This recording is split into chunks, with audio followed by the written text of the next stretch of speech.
Bây giờ thì các bạn đã thấy là cái phần lương của mình á, nó đã bắt đầu là nó chín rồi. Thì chúng ta sẽ hấp thêm một tí xíu nữa để cho chắc chắn là nó chín hoàn toàn. Thì kế tiếp bây giờ Mạnh Đức sẽ chỉ các bạn cách làm mắm gừng.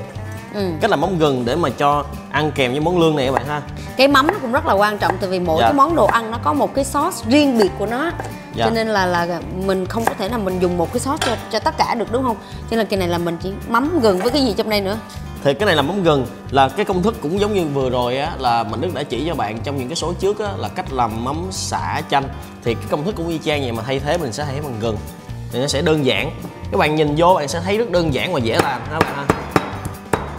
Trước tiên là mình giả gừng, giả gừng ra. Tại vì tại sao mình không xay gừng mà mình giả gừng?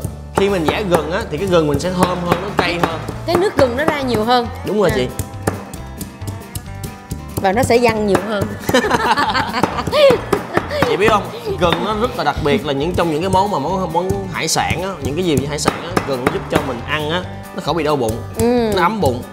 Cho nên thường á ông bà mình hay có câu á là thường mà bị trúng bụng trúng gió đồ các bạn chị, là sẽ dùng gừng, nước gừng cho mình uống. Đúng rồi. Hoặc cho nên khi mà mình ăn những đồ hải sản mình ăn kèm với gừng là mình không sợ đau bụng. Đúng rồi. Rồi bây giờ gừng mình đã giã xong các bạn ha, mình sẽ cho vô đây.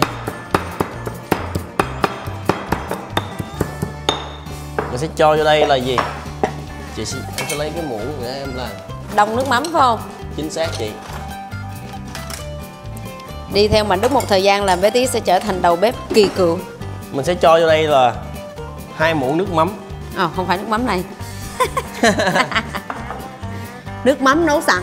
Đúng rồi bạn, nước mắm nấu sẵn ở trong công thức trước mình đã chỉ cho bạn rồi các bạn ha. 2 muỗng nước mắm. Rồi, mình sẽ cho vô đây á 2 muỗng chanh. Cho em xin miếng ớt chị.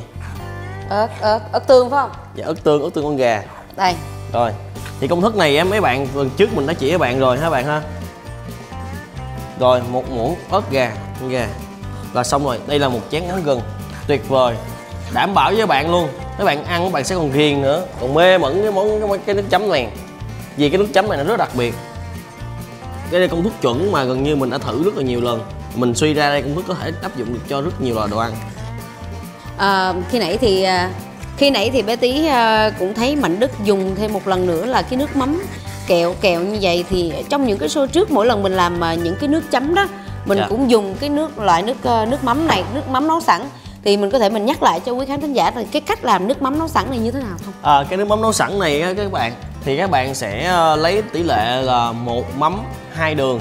Ví dụ như các bạn cân tỷ lệ là 500g nước mắm thì bạn sẽ cân á, là 500g đường lên 1000 gram đường. Các bạn bỏ chung vô, bạn sẽ nấu khuấy đều. Khi nào mà đường nó tan hoàn chỉnh rồi thì bạn sẽ để cho nguội, thì các bạn sẽ thu được cái nước mắm này. Thì tại sao mình dùng cái cách này? Thí dụ như mỗi lần mà pha nước mắm bé Tí đều pha nước mắm rồi bé Tí pha miếng đường vô, cho nên khi mà mình dùng cái cách này thì nó chính xác hơn. Chính xác hơn, nó sẽ quẹo hơn nhiều, kẹo hơn nhiều.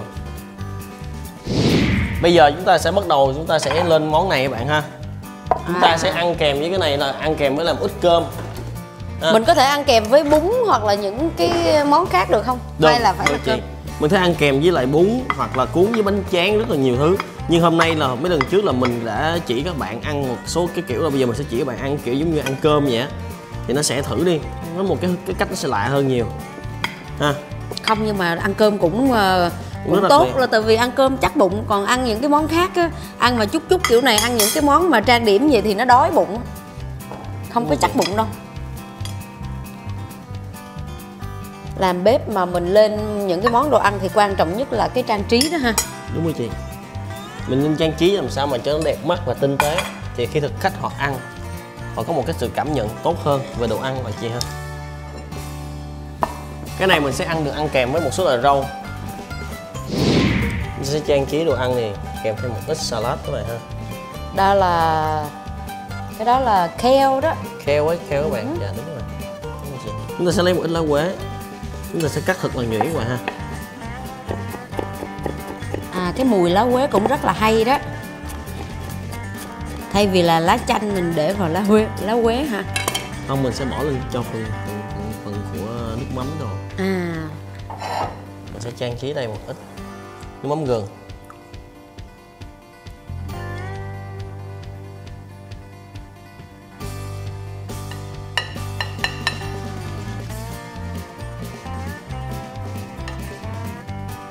Rồi bây giờ chả cái phần lương các bạn đã chín rồi bạn ha, nó sẽ lấy lương ra ngoài. Khi nào mình biết nó chín, mình thấy cái lá nó đổi chuyển, màu, nó sẽ săn lại các bạn. Săn lại chị. Dạ, mình sẽ gấp cái phần lương ra, mình sẽ lấy ra hơi nóng tí xíu. Wow, it's nóng. Wow, it's so hot. Bây giờ chúng ta sẽ dọn phần nước mắm này ra ha, một bên. Chúng ta sẽ bắt đầu xiên lại phần lương này lại. À, Chúng ta sẽ trang trí đồ ăn này lên.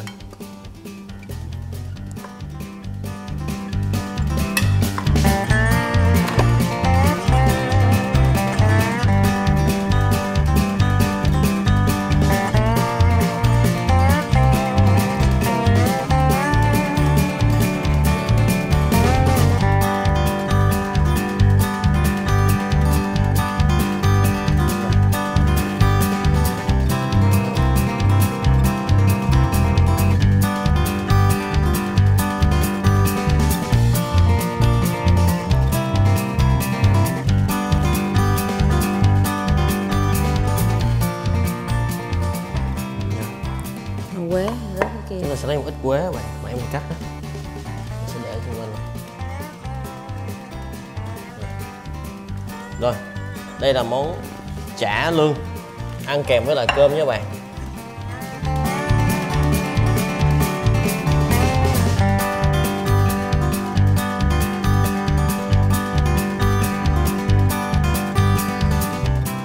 Thì món này rất đặc biệt các bạn. Thì thường các bạn ăn lương không, hoặc là ăn chả lương, hoặc là sau đó thì món này các bạn vừa được ăn chả vừa được ăn lương. Đồng thời cái lương các bạn á, nó bọc kín lại, nó làm cho gì, nó làm cho cái món thịt các bạn á, ăn vừa được cái vị của lương và đồng thời ăn được cái vị của chả. Ngoài ra trong quá trình mà ăn các bạn sẽ ăn được cái hạt tiêu xanh và cảm thấy rất đặc biệt. Mặt khác cái hương vị của cái lá lốt nó làm nên hương vị nó rất đặc trưng, giống như cái món bò lá lốt vậy. Mình sẽ ăn kèm món gừng này, nó sẽ không có gì còn tuyệt vời bằng là món này nó sẽ kết hợp với món gừng.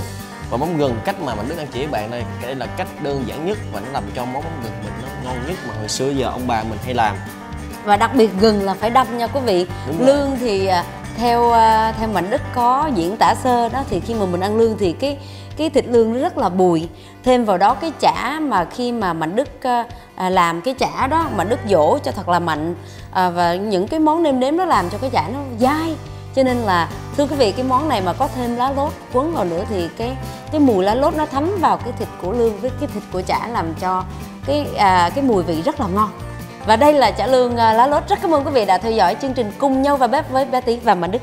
Xin cảm ơn quý vị và hẹn lại kỳ sau.